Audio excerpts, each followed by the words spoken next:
Good morning प्यारे बच्चों। तो आप लोग कैसे हो? मैं आशा करता हूँ कि आप लोग बढ़िया होंगे, स्वस्थ होंगे, मस्त होंगे और अपनी पढ़ाई को बहुत अच्छे तरीके से कर रहे होंगे। मैं स्वागत करता हूँ आप सभी बच्चों को अपने इस यूट्यूब चैनल पर जिसका नाम है आकाश गंगा ऑनलाइन क्लासेज। आज हम लोग पढ़ने वाले हैं क्लास 10 का मैथ पहला चैप्टर, जिसे इंग्लिश में रियल नंबर कहा जाता है। यह हमारा दूसरा क्लास है वास्तविक संख्या के अंदर।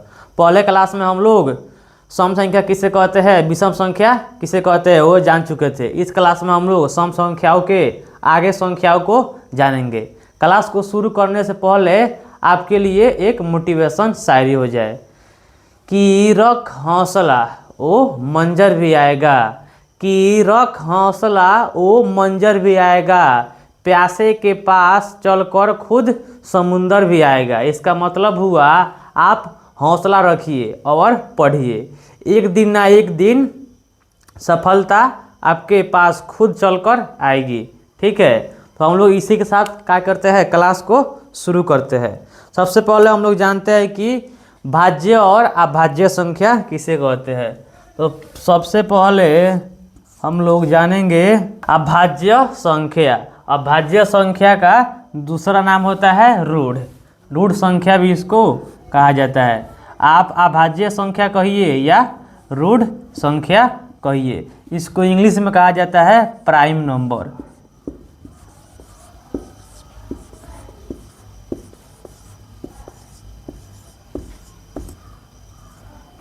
ठीक है, और यहाँ से भाज्य और अभाज्य संख्या के आपके एग्जाम में 2 से 3 नंबर का प्रश्न पूछा जाता है, वो भी ऑब्जेक्टिव टाइप में। इसलिए आप इस भाज्य और अभाज्य संख्या को ध्यान से देखिएगा। तो सबसे पहले हम लोग जानते हैं अभाज्य संख्या। अभाज्य संख्या को हम लोग रूढ़ संख्या भी कहते हैं, इसको इंग्लिश में हम लोग कहते हैं प्राइम नंबर।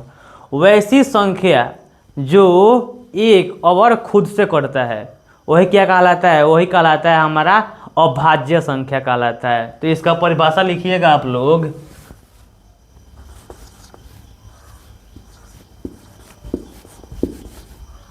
वैसी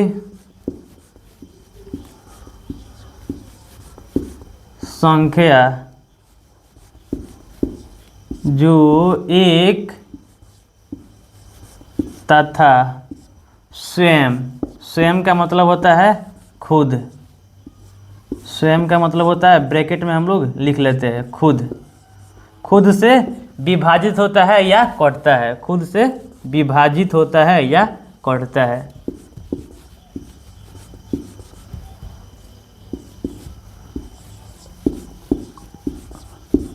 होता है वही क्या कहलाता है, वही हमारा अभाज्य संख्या कहलाता है।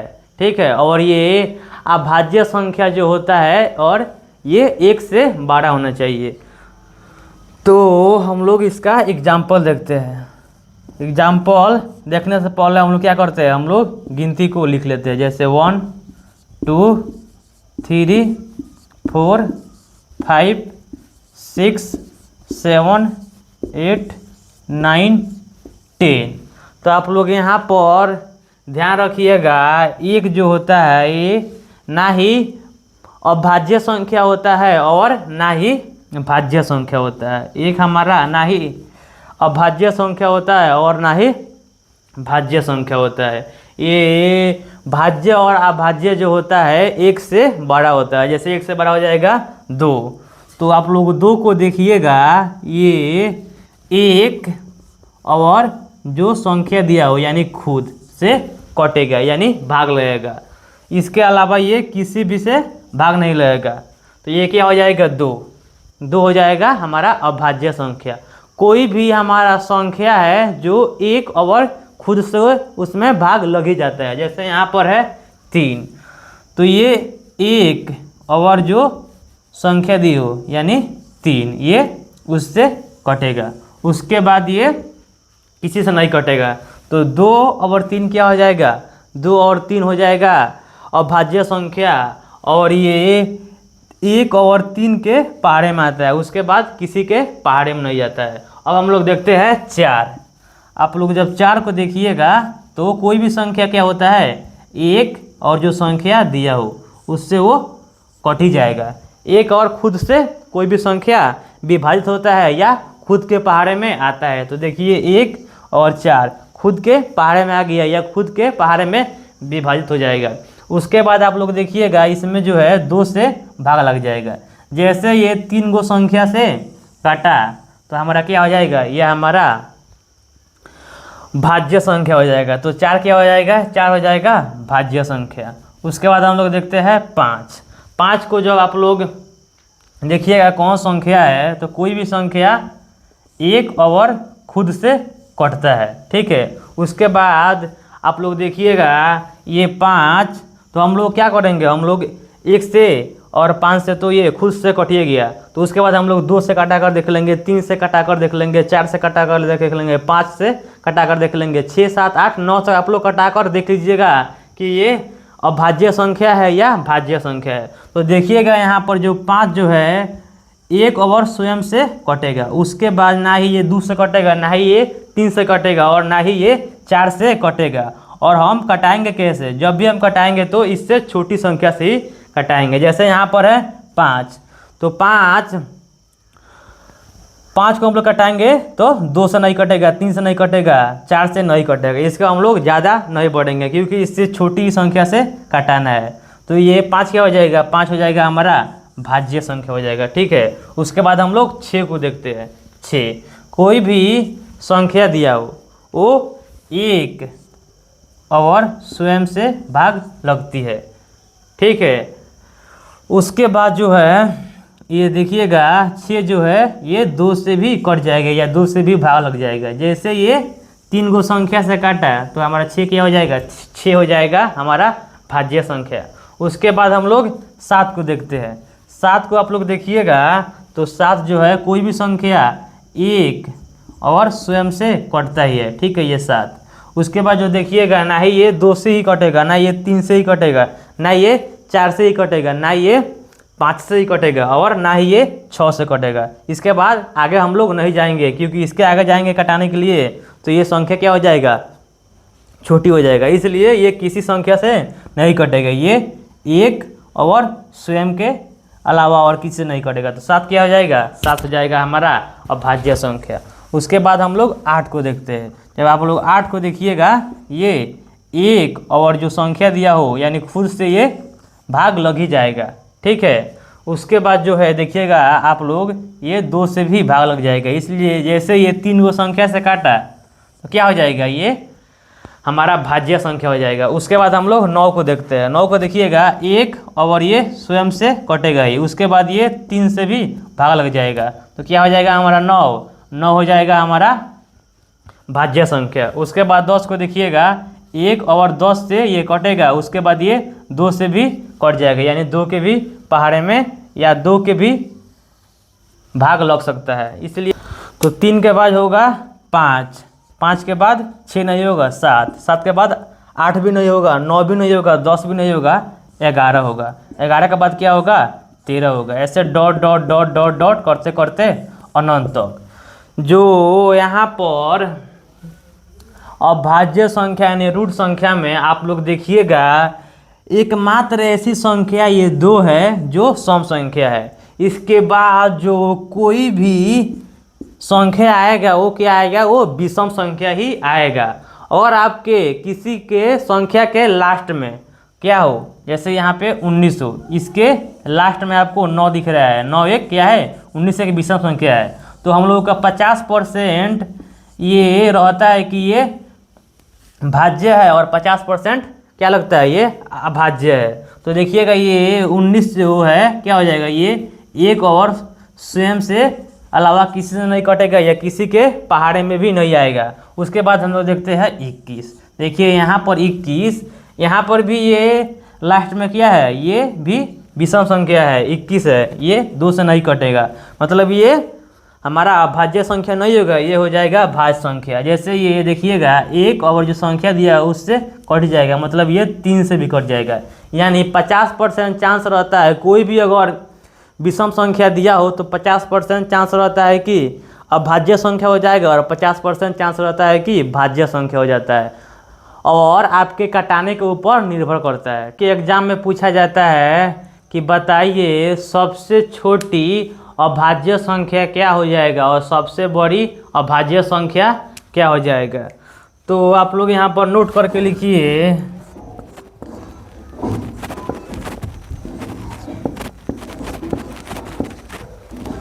सबसे छोटी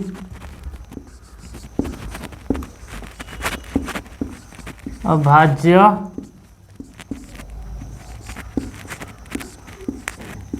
संख्या क्या हो जाएगा, हमारा 2 हो जाएगा। एक ना ही हमारा भाज्य संख्या है और ना ही अभाज्य संख्या है। 2 गिनती की पहले ऐसी संख्या है जो एक और स्वयं से कटता है, इसलिए हमारा सबसे छोटी अभाज्य संख्या हो जाएगा 2। और सबसे बड़ी अभाज्य संख्या, बड़ी के लिए क्या होता है, कोई भी संख्या का बड़ी पूछे तो हमेशा क्या होता है, अनंत यानी अपरिभाषित। तो आप लोग यहाँ पर गौर से देखिएगा कि अभाज्य संख्या में जो यहाँ पर 2 ही होता है, 2 ही, ये जो है केवल यही सम संख्या होगा। इसके बाद जो अभाज्य संख्या में जो भी संख्या आएगी वो क्या होगा, विषम संख्या होगा। तो आपके एग्जाम में ऐसे प्रश्न बन जाएगा कि बताइए सबसे छोटी एकमात्र सम अभाज्य संख्या क्या हो जाएगा, तो 2 हो जाएगा। तो आप लोग यहाँ इसका भी नोट करके लिख लीजिएगा, सबसे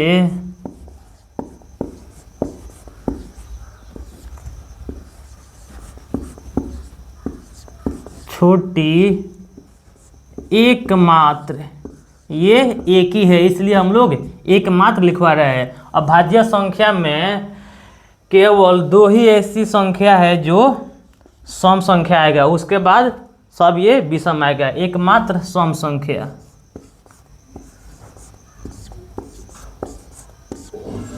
क्या हो जाएगा, 2 हो जाएगा।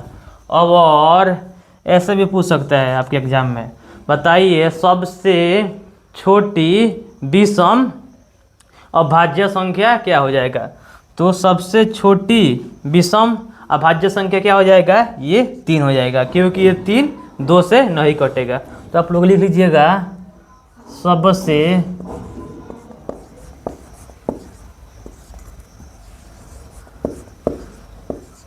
छोटी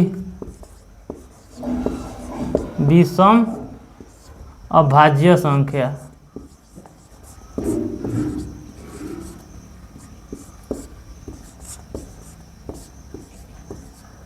संख्या क्या हो जाएगा, यहाँ पर 3 हो गया। उम्मीद करते हैं कि आप लोगों को समझ में आया होगा। भाज्य संख्या किसे कहते हैं।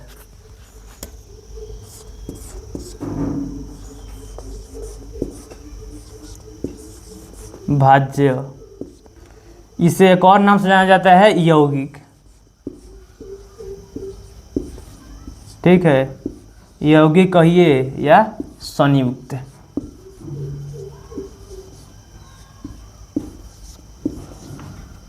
संयुक्त संख्या, इसे 3 संख्या का नाम से जाना जाता है। पहला है हमारा भाज्य संख्या, उसके बाद यौगिक संख्या, उसके बाद हमारा संयुक्त संख्या। ठीक है, इसको इंग्लिश में कहते हैं कंपोजिट नंबर।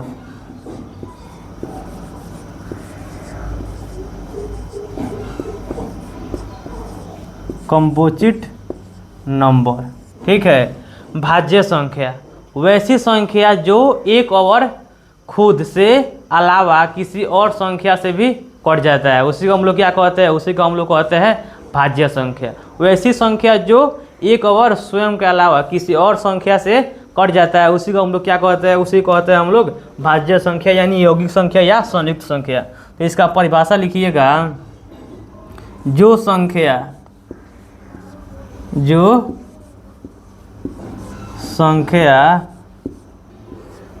एक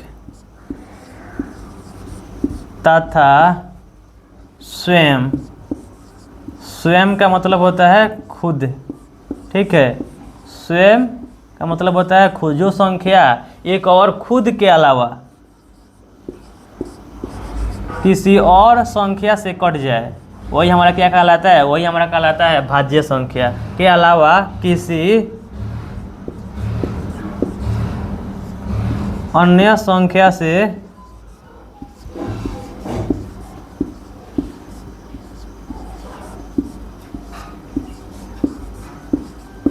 विभाजित हो या कट जाए, ठीक है, विभाजित हो, यही हमारा कहलाता है भाज्य संख्या या यौगिक संख्या या संयुक्त संख्या। जैसे इसका हम लोग एग्जाम्पल देखते हैं, तो आप लोग इसका एग्जाम्पल देखिएगा तो क्या हो जाएगा। पहले हम लोग पीछे क्लास में हम लोग देखे थे 2 और 3 क्या है हमारा अभाज्य संख्या है, क्योंकि ये एक और स्वयं से ही कटता है। उसके बाद एक ना ही भाज्य संख्या है और ना ही अभाज्य संख्या है। उसके बाद हम लोग 4 को देखते हैं, तो 4 को आप लोग देखिएगा, ये कोई भी संख्या क्या होता है, एक और स्वयं से कटता है यानी भाग लगता है, या एक यानी स्वयं के पहाड़े में अड़ता है। भाग लगाइएगा, आप लोग बोलिएगा सर कैसे एक और स्वयं के पहाड़े यानी खुद के पहाड़े में आएगा या कटेगा। जैसे वो लोग 1 से आप लोग 4 में भाग लगाइएगा तो ये 4 मर्त में कटेगा, ठीक है, ये 4 मर्त में कटा। जैसे 4 में आप लोग 1 से भाग लगाए तो कितना मर्त में कटा, 4 में। उसके बाद आप लोग 4 में 4 से भाग लगाइएगा, यहाँ पर 4 में 4 से, तो 4 एकम 4। कोई भी संख्या देखिए तो 4 एकम 4, कोई भी संख्या 1 और स्वयं से कट गया तो यहीं पर होता है, कोई भी संख्या 1 और स्वयं से कटता ही है।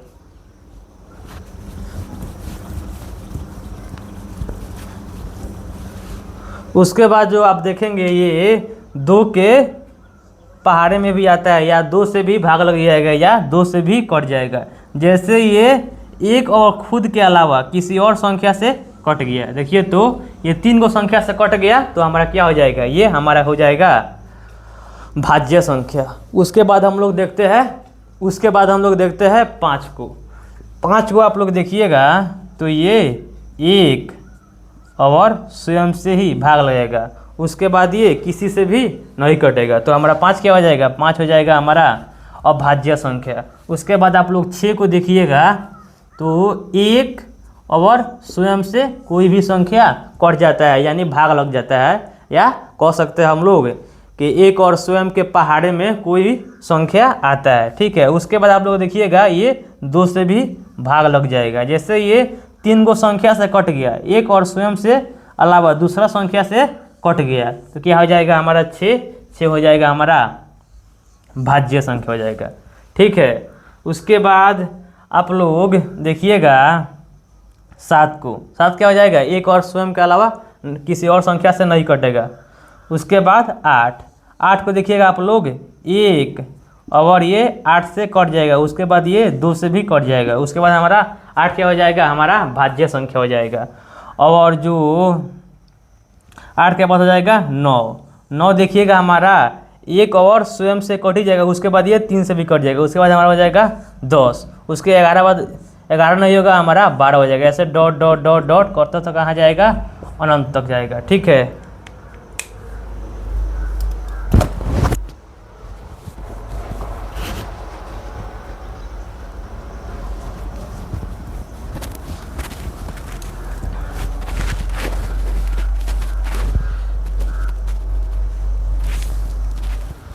तो आपके एग्ज़ाम में यहाँ से बार बार पूछा जाता है कि बताइए सबसे छोटी भाज्य संख्या क्या हो जाएगा। तो देखिए तो यहाँ पर 4 गिनती की पहली ऐसी संख्या है जो 1 और स्वयं के अलावा ये 2 से भी कट जाता है, इसलिए सबसे छोटी भाज्य संख्या क्या हो जाएगा, हमारा 4 हो जाएगा। और सबसे बड़ी हमारा भाज्य संख्या क्या हो जाएगा, बड़ी के लिए कोई भी संख्या अगर पूछे तो हमारा क्या हो जाएगा, अनंत हो जाएगा। आपके एग्जामिन और आपको एग्ज़ाम में आपके जो है बिहार बोर्ड के जो एग्ज़ाम लेते हैं एग्जामिनर, आपको ऐसे घुमा सकते हैं। आपको ऐसे पूछेंगे कि बताइए जो सबसे छोटी सम भाज्य संख्या बताइए। तो ये क्या हो जाएगा, ये 4 हो जाएगा, क्योंकि ये 2 से कट जाएगा, इसलिए सबसे छोटी सम भाज्य संख्या हो जाएगा। उसके बाद आपको पूछ सकता है कि बताइए सबसे छोटी विषम भाज्य संख्या। तो देखिए यहाँ पर 4 सम है, उसके बाद 6 भी सम है, उसके बाद 8 भी सम है, उसके बाद जो 9 है क्या है, विषम, जो ये 2 से नहीं कटेगा। इसलिए सबसे छोटी विषम भाज्य संख्या क्या हो जाएगा, 9। आप लोग इसको भी ध्यान में रखिएगा।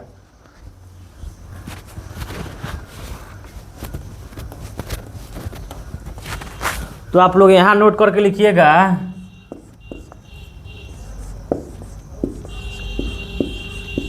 सबसे छोटी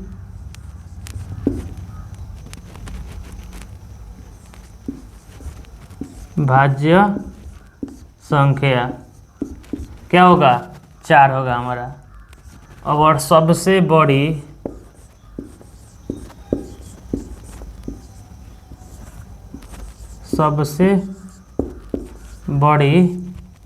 अभाज्य संख्या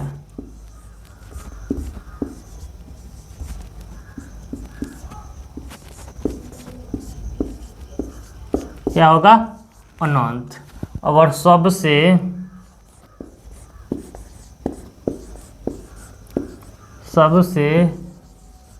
छोटी सम भाज्य संख्या क्या होगा, यहाँ पर होगा 4, यहाँ पर सॉरी, यहाँ पर अभाज्य नहीं होगा, यहाँ पर भाज्य होगा।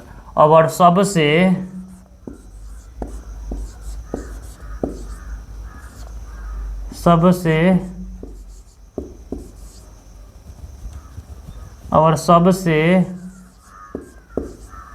छोटी विषम भाज्य संख्या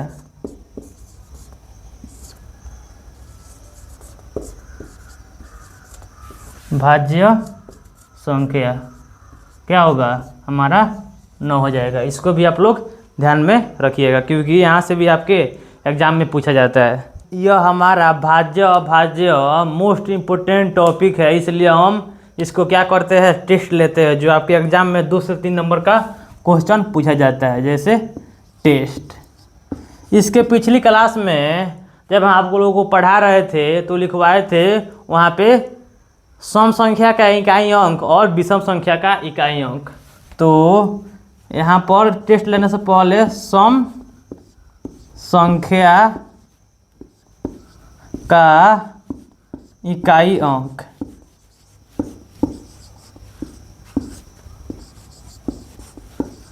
क्या होगा, होता है 0, 2, 4, 6 और 8। अगर किसी भी संख्या के इकाई अंक में क्या हो, 0 हो, 2 हो, 4 हो, 6 हो, 8 हो, वो संख्या किससे कटेगा, किससे विभाजित होगा, वो सम संख्या से ही कटेगा। तो उसके बाद विषम संख्या का इकाई अंक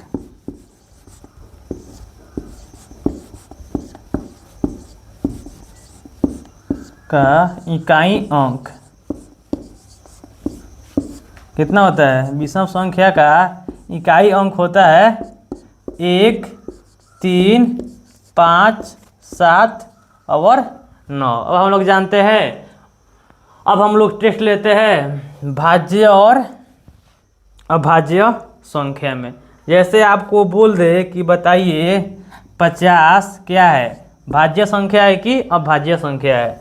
यहाँ पर जो है 71 भाज्य संख्या है या अभाज्य संख्या है। अब बताइए 91 जो है भाज्य संख्या है या अभाज्य संख्या है, नहीं। यहाँ पर पूछ दे 99 भाज्य संख्या है या अभाज्य संख्या है। यहाँ पर पूछ दे 91 भाज्य संख्या है या अभाज्य संख्या है। यहाँ पर पूछ दे आपसे 101 भाज्य संख्या है या अभाज्य संख्या है। इसके बाद पूछ दे 41 भाज्य संख्या है या अभाज्य संख्या है। तो यहाँ पर देखिए आप लोग, सबसे पहले कोई संख्या भाज्य संख्या है या अभाज्य संख्या है, उसको जानने से पहले हम लोग देखेंगे ये इसको हम लोग क्या बोलते हैं, इसको हम लोग पढ़ते हैं इकाई, और ये इसको हम क्या बोलते हैं, दहाई। ये इस 50 का ये इकाई अंक है, हम लोग दाईं ओर से पढ़ते हैं, आप लोग बचपन से पढ़ते आ रहेंगे। इकाई इसको बोलते हैं, इसको दहाई बोलते हैं। तो देखिए यहाँ पर जो है जीरो जो है ये किसका इकाई अंक है, तो देखिएगा 0 यहाँ पर ये सम संख्या का इकाई अंक है। तब ये 50 जब भी कटेगा तो ये सम ही संख्या से ही कटेगा। तो ये 50 को आप लोग 2 से काटिएगा, 2 से ये कितना मर्त में कट जाएगा, 25 मर्त में। अब और कोई भी संख्या हो, जैसे 50 हम लोगों को बोला भाज्य संख्या है कि अभाज्य संख्या है, कोई भी संख्या हो 1 और 50 से कटता ही है। उसके बाद जो है ये 50 जो है ये 2 से भी कट गया। जैसे ये 3 गो संख्या से कटा तो हमारा 50 से क्या हो जाएगा, 50 हो जाएगा हमारा भाज्य संख्या। उसके बाद हम लोग देखते हैं 71, जो 71 है इसको हम लोग बोलते हैं इकाई, इसको हम लोग बोलते हैं दहाई। ये हमारा इकाई अंक है, ये हमारा दहाई अंक है। तो हम लोग देखेंगे यहाँ पर जो है एक इकाई है, इसको हम लोग दहाई बोलते हैं, आप लोग बचपन से पढ़ते आ रहेंगे। तो देखेंगे यहाँ इकाई अंक कितना है, इसका 1 है, इसका लास्ट अंक कितना है, 1 है। तो अब यहाँ पर देखेंगे 1 जो है सम संख्या का इकाई अंक है कि विषम संख्या का इकाई अंक है। आप लोग देखिएगा कि 1 जो है वो क्या है, विषम संख्या का इकाई है, अंक है। इसको भाज्य अभाज्य जानने से पहले जो कोई भी संख्या होता है 1 और स्वयं से कटता ही है, ठीक है। उसके बाद जो देखिएगा ये आप लोग 1 से ये कट गया और 7 से कट गया, 1 और 7 से हम लोग काट कर देख लेंगे, और जो संख्या बचा है उससे भी हम लोग काट कर देखेंगे। अगर इससे और ये और इस बचा हुआ संख्या से कट जाएगा, जैसे 3 से कट जाएगा, 5 से कट जाएगा, 7 से कट जाएगा, अगर 9 से कट जाएगा तो हमारा क्या हो जाएगा, ये हमारा भाज्य संख्या है। तो हम लोग देखते हैं, जैसे 71 को आप लोग देखिएगा ये 1 और स्वयं के अलावा ये ना ही 3 से ही कटेगा, आप लोग 3 से भाग लगाइए तो 3 से भी नहीं कटेगा। ये उसके बाद विषम संख्या होता है 5, 5 से भी नहीं कटेगा। उसके बाद विषम संख्या होता है 7, तो ये 7 से भी नहीं कटेगा। उसके बाद विषम संख्या होता है 9, तो ये 9 से भी नहीं कटेगा। इसलिए ये क्या हो जाएगा, ये हमारा हो जाएगा अभाज्य संख्या। उसके बाद हम लोग देखते हैं 99 को। तो 99 को देखने से पहले कोई भी संख्या जो होता है 1 और ये स्वयं से विभाजित होता ही है, ठीक है। उसके बाद हम लोग देखेंगे 99 भाज्य संख्या है या अभाज्य संख्या है। तो इसका हम लोग क्या देखेंगे, ये इकाई बोलते हैं, इसको दहाई बोलते हैं। तो देखेंगे इसका इकाई अंक कितना है, यानी लास्ट वाला अंक कितना है। तो लास्ट वाला अंक देखिएगा तो हमारा 9 है। तो देखिएगा ये इकाई अंक किसका है, सम संख्या का इकाई अंक है कि विषम संख्या का इकाई अंक है। आप लोग बोलिएगा 9 जो है ये विषम संख्या का इकाई अंक है। इसलिए जब भी ये कटेगा 99 जो है किससे कटेगा, ये विषम संख्या से ही कटेगा। जैसे आप लोग इसको 1 से काट लिए तो ये हमारा 1 क्या हो गया, 1 हम लोग को विषम संख्या हो गया। 1 से ये कट गया तो उसके बाद हम लोग कितना से देखेंगे, उसके बाद हम लोग 3 से देखेंगे। जैसे आप लोग 3 से काटिएगा, 3 तिरका 9, 3 तिरका 9, ये 3 से भी कट गया। जैसे ये 3 गो संख्या से काटा तो हमारा क्या हो जाएगा 99, 99 एक भाज्य संख्या हो जाएगा। इसके बाद हम लोग देखते हैं 91 का आप लोग देखिएगा ध्यान से। तो यहाँ पर देखिए इसका इकाई अंक क्या है, ये 91 जो है 1 और 91 जो संख्या दिया है उससे वो खुद से कटेगा ही। उसके बाद हम लोग देखेंगे ये किसका इकाई अंक है, इसको इकाई दहाई। ये किसका इकाई अंक होता है, तो आप लोग देखिएगा यहाँ विषम संख्या का इकाई अंक होता है। इसलिए ये जब भी कटेगा तो किससे कटेगा, ये विषम संख्या से ही कटेगा। जब आप इसको 1 से काटिएगा तो इसका मान उतना मर्त में ही करता है। आप इसको 1 से जब 91 में भाग दीजिएगा तो ये 91 मर्त में ही कटेगा, ठीक है। जैसे हम लोग देखते हैं 1 में अगर 91 से आप लोग भाग देंगे तो ये 91 में 1 से गुना करेंगे तो 91 मर्त में ही कटेगा। यानी 91 1 से काटेंगे तो उस संख्या का कोई भी वैल्यू नहीं होगा, वो उतना बार में ही कटता है। उसके बाद हम लोग 3 से देखेंगे तो ये 3 से नहीं कटेगा। उसके बाद हमारा विषम संख्या क्या आता है 5 से भी काटिएगा तो ये नहीं कटेगा।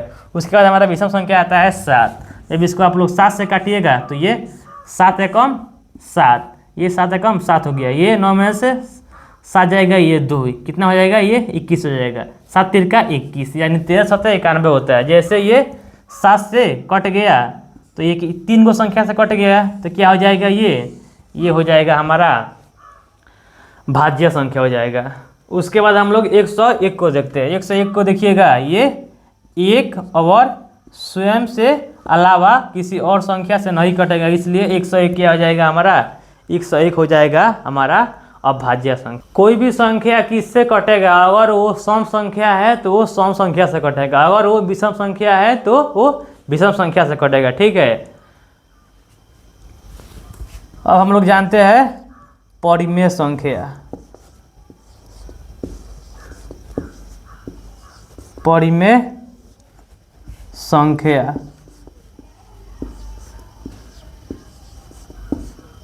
जिसे इंग्लिश में कहा जाता है रेशनल नंबर।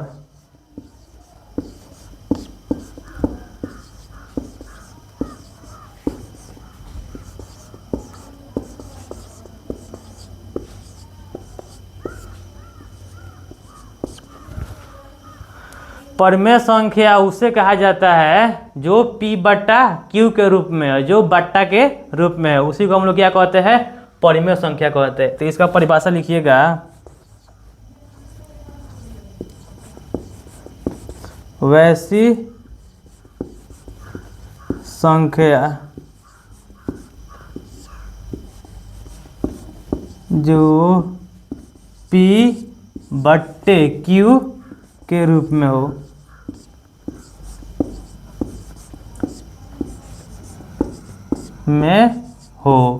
और जो यहाँ पर P और Q क्या होता है, P और Q क्या है, हमारा पूर्णांक है। पूर्णांक किसे कहते हैं आप लोग नहीं जानते हैं तो पीछे आप लोग जाकर देख लीजिएगा। पूर्णांक उसे कहते हैं जिसमें ऋणात्मक संख्या और धनात्मक संख्या और जीरो भी शामिल हो। P और Q पूर्णांक है और Q नॉट इक्वल टू 0 है। ठीक है, जैसे हम लोग इसका एग्जाम्पल देखते हैं। इसका आप एग्जाम्पल देखिएगा तो बताइए आप, 0 परिमेय संख्या होगा कि नहीं होगा। तो हम बोलेंगे कि 0 परिमेय संख्या होगा। किसी भी संख्या के नीचे हमारा क्या छुपा होता है, 1 छुपा होता है। तो देखो तो ये P बट्टे Q के रूप में हो गया।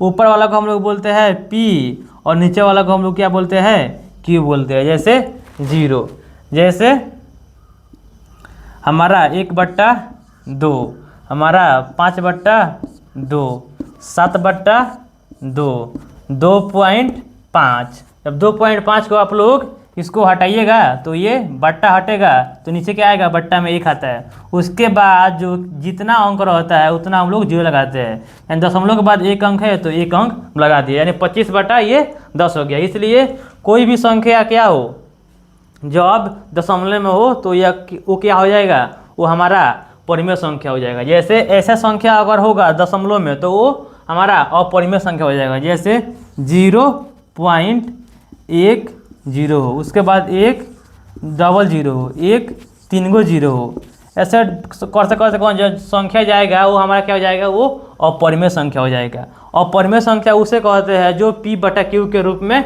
नहीं लिखा जा सकता है। देखिए तो इसको P बटा Q के रूप में नहीं लिख सकते हैं। पहले 1 के बाद यहाँ 1 0 था, उसके बाद 1 के बाद 2 0 आया, उसके बाद 1 के बाद 3 गो 0 आ गया। तब ऐसा संख्या करता है वो हमारा क्या हो जाता है, अपरिमेय संख्या हो जाएगा। ठीक है, उसके बाद हम लोग देखते हैं ये 0.6 के ऊपर रेखरी। ठीक है, ये रेखरी है ना, तो आप ये दशमलव को भूल जाइए। जो आप देखेंगे दशमलव के बाद जो इसको P बटा Q के रूप में तोड़ने के लिए देखेंगे ये दशमलव के बाद कितना संख्या है, तो दशमलव के बाद यहाँ पर एक संख्या है, तो एक संख्या है, इसके बदले क्या आता है, 1 9। तो देखिए तो ये 6/9 क्या हो गया, ये P बटा Q के रूप में हो गया, यानी 0.6 क्या हो जाएगा, 0.6 के ऊपर रेखरी क्या हो जाएगा, एक परिमेय संख्या हो जाएगा। जैसे ऐसे हो 2.555 dot dot dot dot dot dot ऐसा करता हो, तो ये भी क्या हो जाएगा, हमारा परिमेय संख्या हो जाएगा। तो ये 2 पॉइंट है तो यहाँ पर पॉइंट, जो ये 5 5 5 5 डॉट डॉट कर रहा है, ठीक है, तो ये 5 5 के ऊपर कोई भी संख्या रिपीट होता है तो उसके ऊपर हम लोग क्या करते हैं, रेकी लगा देते हैं, यानी रेकी लगा देंगे तो ये डॉट डॉट करते रहेगा। ठीक है, और अब देखेंगे ये दशमलव के बाद जो है कितना अंक है। यहाँ पर देखिएगा दशमलव के बाद यहाँ पर एक अंक है, इसलिए बट्टा में कितना आएगा, 1/9 आएगा। देखिए यहाँ पर 25 बट्टे में 9 आ गया, यानी P/Q के रूप में हो गया। इसलिए ये भी हमारा क्या हो जाएगा, ये भी हमारा परिमेय संख्या हो जाएगा। जैसे हम बोले √64, √64 क्या हो जाएगा, ये भी परिमेय संख्या हो जाएगा।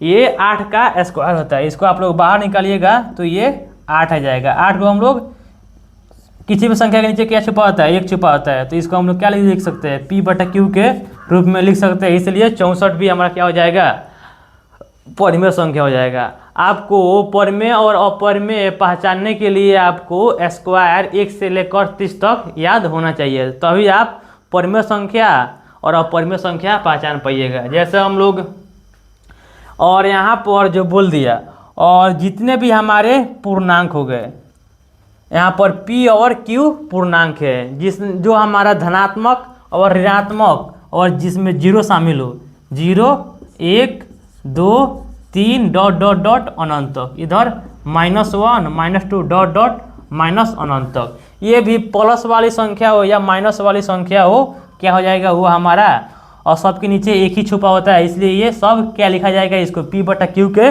रूप में लिखा जाएगा। इसलिए जितने भी हमारे पूर्णांक होते हैं वो क्या हो जाएगा हमारा, वो हमारा परिमेय संख्या हो जाएगा। और परिमेय संख्या में Q का मान 0 नहीं होना चाहिए। जैसे यहाँ पर एक हम एग्जाम्पल लेते हैं, जैसे यहाँ पर हो गया 21/0। ये बताइए आप लोग परिमेय है कि अपरिमेय। तो ऊपर वाला को हम लोग क्या बोलते हैं, ऊपर वाला को हम बोलते हैं P और नीचे वाला को हम लोग बोलते हैं Q। देखो तो यहाँ पर Q का मान आ गया 0, Q बराबर है 0। तो Q बराबर 0 है तो ये क्या हो जाएगा, ये परिमेय संख्या नहीं होगा, ये अपरिमेय संख्या हो जाएगा। ठीक है, अपरिमेय संख्या। और जैसे ऐसा संख्या हो, जैसे 0/5। अब ऊपर वाला को हम लोग क्या कहते हैं, ऊपर वाला को हम लोग कहते हैं P और नीचे वाला को कहते हैं हम लोग Q।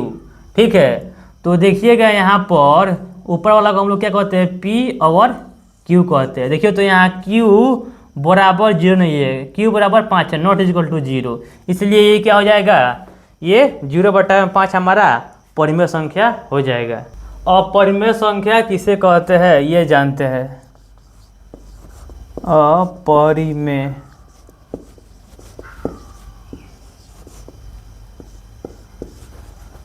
संख्या, इससे अपरिमेय संख्या के इंग्लिश में इरेशनल नंबर कहा जाता है, इरेशनल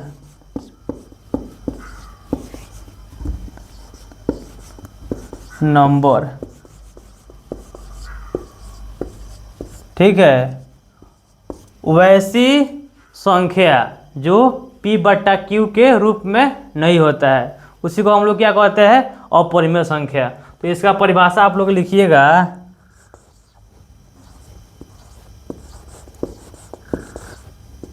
वैसी संख्या, चाहे वह संख्या जो P/Q के रूप में ना हो,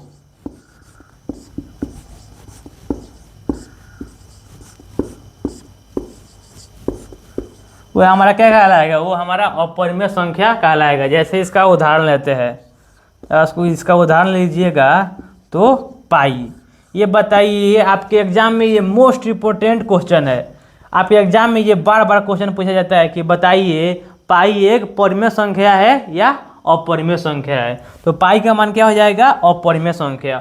और जो इसका पाई का मान होता है वो 22/7 होता है, और एक मान होता है 3.14। और यहाँ पर जो दोनों है ये क्या हो जाएगा, ये दोनों है हमारा, ये दोनों पाई का मान परिमेय संख्या होगा।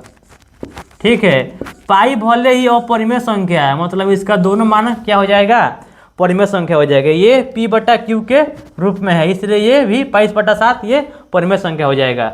ये इसको हम p बटा q के रूप में तोड़ेंगे तो ये दशमलव हटाएंगे तो बट्टे के रूप में क्या आता है, बट्टा के रूप में 1 आता है। ठीक है, उसके बाद देखेंगे दशमलव के बाद, ये दशमलव है ना, दशमलव के बाद ये कितनी संख्या है, दाईं बगल की ओर कितनी संख्या है, दशमलव के बाद दाईं ओर की संख्या 2 है तो हम लोग क्या लगाएंगे 2 जीरो। तो देखिए तो यहाँ 314 बट्टे में 100 आ गया। इसको हम लोग p बट्टा q के रूप में लिख सकते हैं, इसलिए क्या हो जाएगा 22 बट्टा 7 या 3.14 हो जाएगा, परिमेय संख्या हो जाएगा ये, और पाई क्या हो जाएगा अपरिमेय संख्या हो जाएगा। उसके बाद हो जाएगा √2। तो बताइए ये √2 किसी का स्क्वायर होता है, तो ये √2 किसी का स्क्वायर नहीं होता है। उसके बाद √10 भी किसी का स्क्वायर नहीं होता है। ठीक है, उसके बाद ऐसी संख्या हो जाए जैसे 2.5 1 0 5 2 0 5 3 0, ऐसी संख्या है, ये भी क्या हो जाएगा अपरिमेय संख्या हो जाएगा। जैसे यहाँ पर हो ऐसी संख्या, जैसे यहाँ पर 5 बट्टे में क्या हो 0। तो देखिए तो ऐसी संख्या बताइए ये 5 बट्टे में 0 ये परिमेय संख्या है कि अपरिमेय संख्या है, तो ये क्या हो जाएगा अपरिमेय संख्या। ऊपर वाला को हम लोग कहते हैं p और नीचे वाला को कहते हैं q। अगर q बराबर 0 दे दिया, q देखेंगे हम लोग q बराबर 0 है कि नहीं। अगर q बराबर 0 दे दिया, ऊपर वाला को p नीचे वाला को q बराबर 0 है तो क्या हो जाएगा हमारा अपरिमेय संख्या। यहाँ पर q बराबर 0 होता है। ठीक है, तो ये भी हो जाएगा हमारा अपरिमेय संख्या। ठीक है, उम्मीद करते हैं कि आप लोगों को परिमेय और अपरिमेय संख्या समझ में आया होगा। परिमेय और अपरिमेय संख्या के आपके एग्जाम में 2 से 3 नंबर का ऑब्जेक्टिव आता है, इसलिए ये मोस्ट इम्पोर्टेंट है। इसलिए हम लोग इसका क्या करेंगे, इसका हम लोग टेस्ट लेंगे। ठीक है, टेस्ट लेंगे। तो ये बताइए आप लोग क्या √100 परिमेय संख्या है कि अपरिमेय संख्या है। तो आप लोग जानते होंगे √100 ये 10 का स्क्वायर होता है, इसलिए ये बाहर निकल गया। इसको हम नीचे क्या छुपाता है 1, इसको हम लोग p बट्टा q के रूप में लिख सकते हैं, इसलिए क्या हो जाएगा ये परिमेय संख्या हो जाएगा। उसके बाद ये आप लोग बताइए क्या √2 ये एक परिमेय संख्या है कि अपरिमेय संख्या। तो ये क्या हो जाएगा अपरिमेय संख्या हो जाएगा, ये किसी का वर्ग नहीं होता है, तो ये अपरिमेय।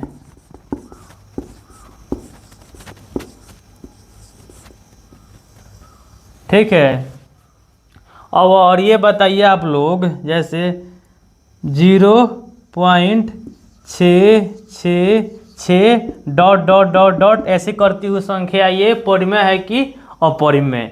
तो ये भी हमारा क्या हो जाएगा परिमेय संख्या। इसको आप जब p बटा q के रूप में तोड़िएगा तो 0, ये दशमलव के बाद जो दाईं ओर की संख्या होती है वो रिपीट करती है 6 तो हम लोग क्या करते हैं दशमलव तो दशमलव 0, जो संख्या 6 रिपीट करता है उसके ऊपर हम लोग बार लगा देंगे। तो बार लगा देंगे यानी हम लोग, तो ये संख्या क्या होगा रिपीट करते रहेगा। तो हम लोग देखेंगे यहाँ पर दशमलव के बाद यहाँ पर कितना संख्या के ऊपर बार है। अगर यहाँ पर एक संख्या के ऊपर बार है तो बाट्टा में 1 9 आएगा। अगर यहाँ पे 7 के 7 भी होता है और मान लीजिए दोनों पर बार है तो हमारा नीचे क्या आता 2 × 9। और ये संख्या पर क्या होता ये हमारा 8 होता, ये 2 बार होता, मतलब एक ही संख्या पर बार है, इसलिए ये 6 बट्टा 9 होगा। देखिए तो ये 6 बट्टा 9 यहाँ p बट्टे q के रूप में आ गया, तो ये हमारा क्या हो जाएगा परिमेय संख्या। ठीक है, जैसे हम लोग इसको देखते हैं 5.50 5 2 0 5 3 0 ... ऐसी जो संख्या करती है। तो देखिए यहाँ पर आप लोग ध्यान से, यहाँ पर 5 है, यहाँ पर उसके बाद 1 0 है, यहाँ 5 है उसके बाद 2 0 है, यहाँ 5 है उसके बाद 3 0 है। जब ऐसी संख्या करती जाती है वो क्या होता है अपरिमेय संख्या होता है।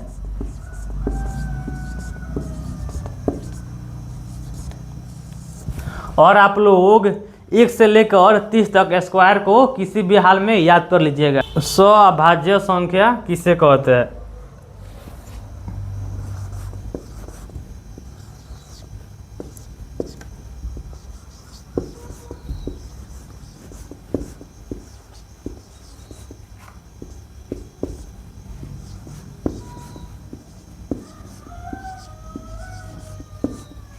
जिसे इंग्लिश में कहा जाता है को प्राइम नंबर।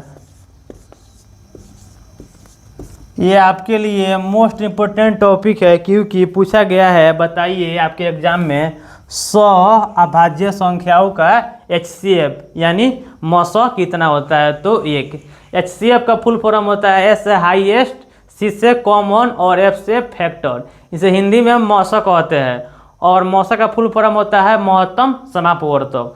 तो 100 अभाज्य संख्या उसे कहा जाता है जो दो संख्या हो, वैसी दो संख्या हो जिसका HCF कितना हो 1 हो। तो आप लोग इसका परिभाषा लिखिएगा, वैसी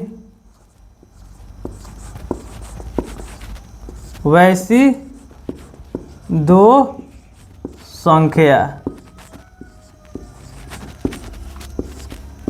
जिसका HCF यानी मौसो एक हो, क्या कहलाता है हमारा 100 अभाज्य संख्या कहलाता है। और 100 अभाज्य संख्या का मौसो क्या है, एक होता है। ये आपके एग्जाम में पूछा गया है, ठीक है, इसको भी आप लोग ध्यान में रखिएगा। कहते हैं, जैसे हम लोग एग्जाम्पल देखते हैं, जैसे हम लोग एग्जाम्पल देखे हैं, ठीक है, एग्जाम्पल यानी उदाहरण। जैसे यहाँ पर दो संख्या होना चाहिए, 2 और 3। जब इसका आप लोग HCF निकालिएगा अभाज्य गुणनखंड विधि से, जैसे इसका HCF निकालते हैं, 2 का आप लोग जब LCM निकालिएगा 2 गुना 1 हो जाएगा। उसके बाद 3 का जब निकालिएगा 3 गुना 1, जो दोनों में मिल जाता है वो हमारा क्या होता है HCF। और जो नहीं मिला HCF और LCM मिलाकर गुना कर देंगे तो LCM हो जाएगा। देखिए ये दोनों में कोमा मिल गया तो HCF क्या हो जाएगा, HCF हमारा 1 हो जाएगा। इसलिए 2 और 3 क्या है 100 अभाज्य संख्या। जैसे हम लोग दूसरा एग्जाम्पल लेते हैं, जैसे हम लोग लेते हैं 9 और 10। जब इसका क्या कीजिएगा, अभाज्य गुणनखंड विधि से 9 और 10 का आप लोग HCF निकालिएगा। जैसे 9 को जब आप लोग तोड़िएगा 9 को, ये 3 तीर का 9, ये 3 गुना 3 आएगा, ठीक है। उसके बाद आप लोग 10 को तोड़िएगा, 10 क्या आएगा 2 पच्चे 10 यानी 2 गुना 5। देखिए इसमें कोई भी कुछ भी कोमा नहीं मिल रहा है। जब कोई भी कुछ कोमा नहीं मिल रहा है तो सब में क्या छुपा होता है। अगर हम लोग यहाँ पर 1 लिख दे गुना में, अगर हम लोग यहाँ पर गुना में 1 लिख दे, गुना में 1 लिख देंगे तो इसी का मतलब भी इतना होगा, यानी 3 तीर का 9, 9 में 1 से गुना करिएगा तो 1। देखिए तो दोनों में 1 मिल गया, यानी HCF क्या होता है, HCF यानी 1 होता है। आपके एग्जाम में भी ऐसे भी प्रश्न पूछा गया है कि बताइए 2 लगातार संख्याओं का HCF कितना होता है। तो देखिए तो यहाँ पर 2 और 3 ये लगातार संख्या है, इसका HCF क्या हो जाएगा 1 हो जाएगा। ये 9 और 10 यानी ये भी लगातार संख्या है, इसका HCF क्या हो जाएगा 1 हो जाएगा। उसके बाद हम लोग देखते हैं 21 और 25, जब आप HCF निकालिएगा तो 1 होगा। ऐसा बहुत एग्जाम्पल हो सकता है, ठीक है। तो उम्मीद करते हैं कि आपको 100 अभाज्य संख्या किसे कहते हैं समझ में आया होगा। और 100 अभाज्य संख्या का मौसा कितना होता है 1, जो आपके एग्जाम में पूछा गया है। संख्या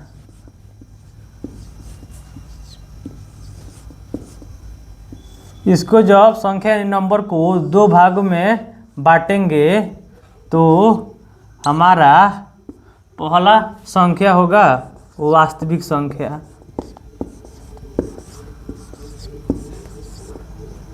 जो हम चैप्टर पढ़ रहे हैं वास्तविक संख्या। इसे इंग्लिश में कहा जाता है रियल नंबर, रियल नंबर। और दूसरा का होता है काल्पनिक संख्या।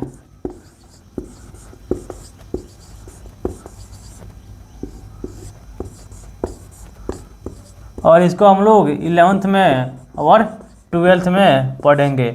और वास्तविक संख्या जो हम चैप्टर पढ़ रहे हैं इसको हम लोग क्या 10th क्लास में पढ़ना है, ठीक है। और जो है यहाँ पर वास्तविक संख्या के अंदर बहुत सारा संख्याओं आता है, जो हम बहुत सारा संख्या को हम लोग पढ़ लिए। ऐसे पूछेगा आपको वास्तविक संख्या किसे कहते हैं, यानी रियल नंबर किसे कहते हैं। इसे क्या चीज़ से स्विच किया जाता है, आर। इसका पहला लेटर है कैपिटल और इसी कैपिटल लेटर से आर से इसको स्विच करते हैं, क्योंकि यहाँ पर आर है, वो भी बड़ा लेटर में। ठीक है, वास्तविक संख्या, वास्तविक संख्या किसे कहते हैं? परिमेय और अपरिमेय संख्याओं का समूह को वास्तविक संख्या कहा जाता है। उसमें परिमेय भी संख्या होगा और अपरिमेय संख्या होगा, और उसी का जो समूह होगा वास्तविक संख्या कहलाता है। वास्तविक संख्या के अंदर बहुत सारा संख्या आता है, जो हम लोग एक एक करके संपूर्ण संख्याओं के बारे में जान लिए। ठीक है, तो इसका परिभाषा लिखिएगा। वास्तविक संख्या वैसी, तो वास्तविक संख्या का परिभाषा लिखिएगा।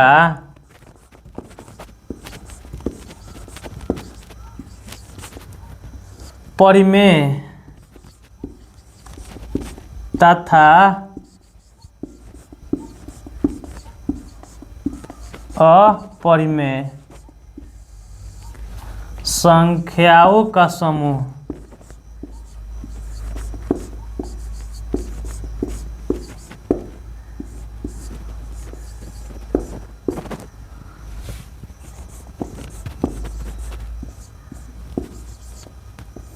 वास्तविक संख्या कहलाता है।